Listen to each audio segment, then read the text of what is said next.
Good morning, students. Today we have someone very special. That is Judith Viost, the writer of our next poem, Mother, I Want a Festival of Pet. Books from the Carol Nicely Center on the South Campus of Western Kentucky University, and I am delighted to have the opportunity to speak with one of the headliners here at this year's book festival, Judith Viorst. And it's appropriate that you're wearing a hat because, in my opinion, you're one of those authors that can switch hats and do different genres just equally as well. I'm a huge fan.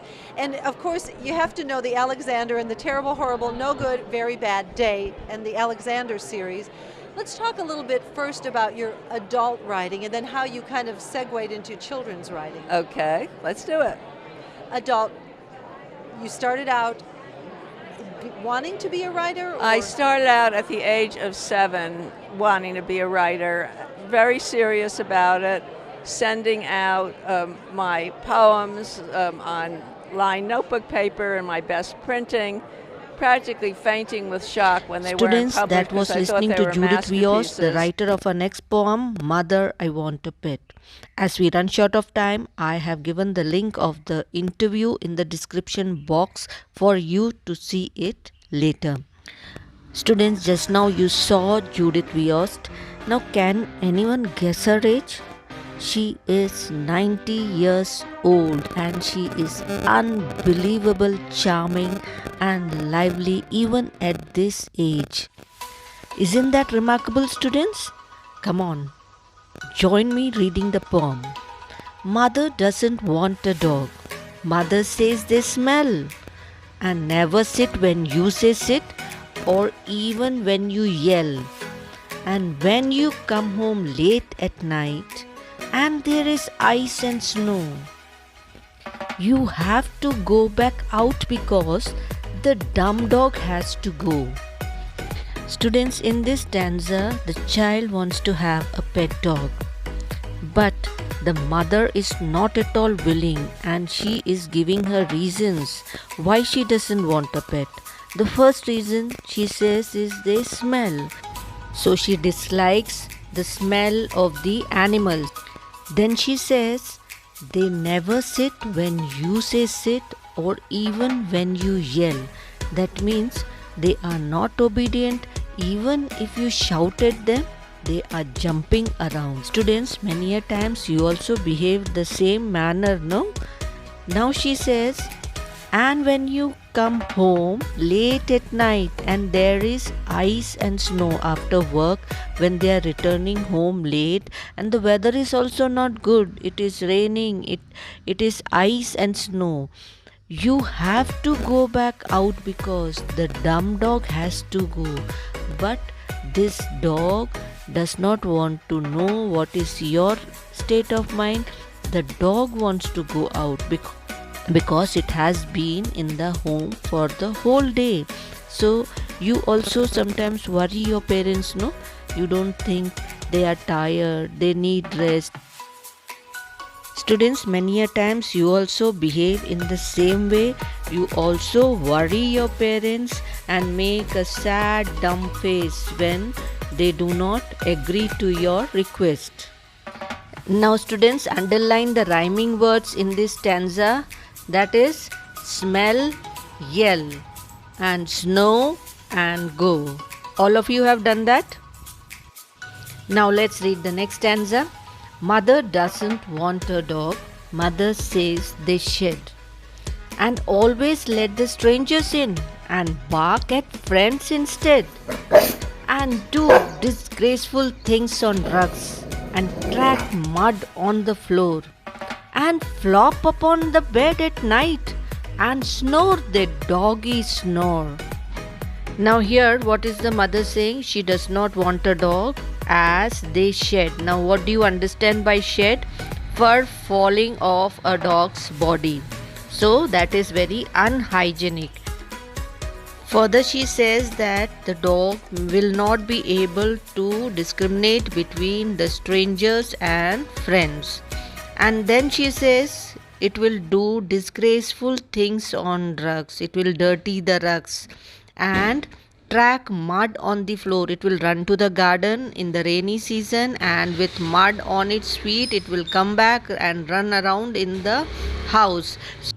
Track here means a path on the floor with dirty footprints. And rugs we all use at home. They are cloth mats spread on the floor or carpets. Then she says, and flop upon the bed at night and snore their doggy snore. So in this stanza, the rhyming words are shed, instead, floor, snore. All of you underline that. Now we'll read the last 4 lines. Sarah, mother doesn't want.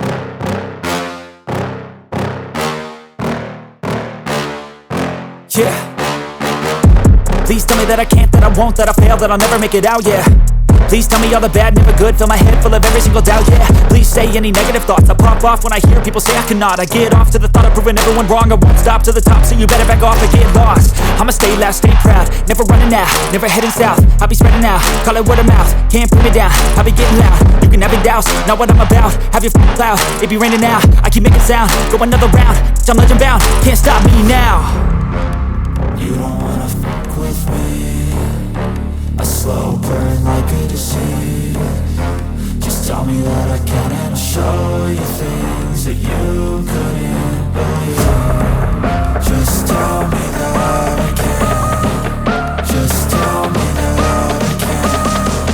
Just tell me that I can. Just tell me that I can.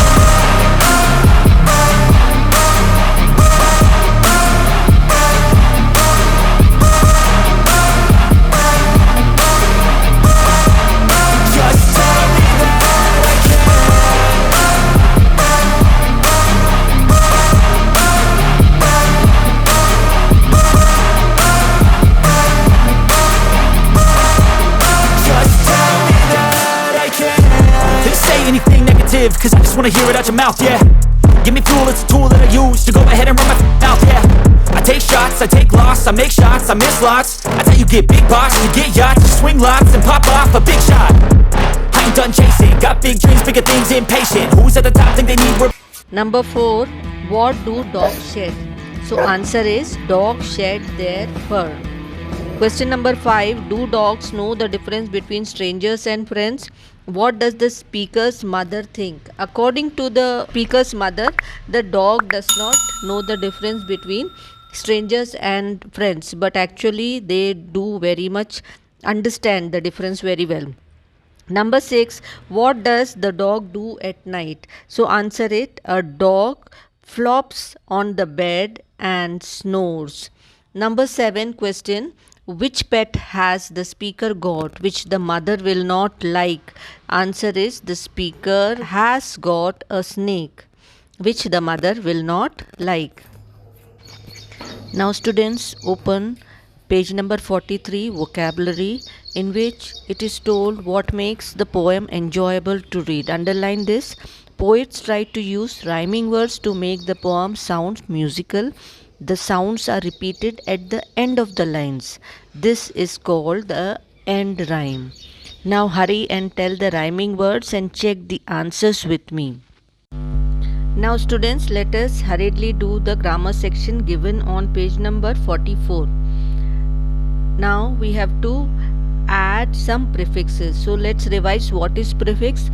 A prefix is a letter or group of words that we add in the beginning of a word. And when we add at the end, we call it suffix. So a suffix is a letter or group of words that we add at the end of the word. For example, if we add prefix to the word graceful, it will become disgraceful. That is the opposite of graceful. Now students, all of you hurry up and do the exercise given on page number 44. You have to add prefix, and on page number 45 you have to add suffix. After you complete your work, you please check the answers with me. Okay, your time starts now. Students, on page number 45 they have given suffixes that start with a vowel and suffixes that start with consonant.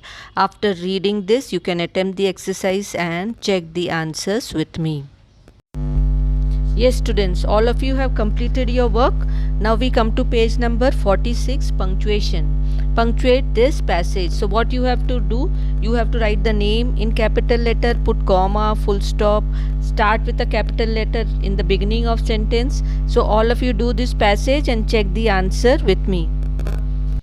So students, study regularly with me. Reading, learning, writing is all very important. So we meet again very soon with more interesting lessons. So till then, thank you. Bye.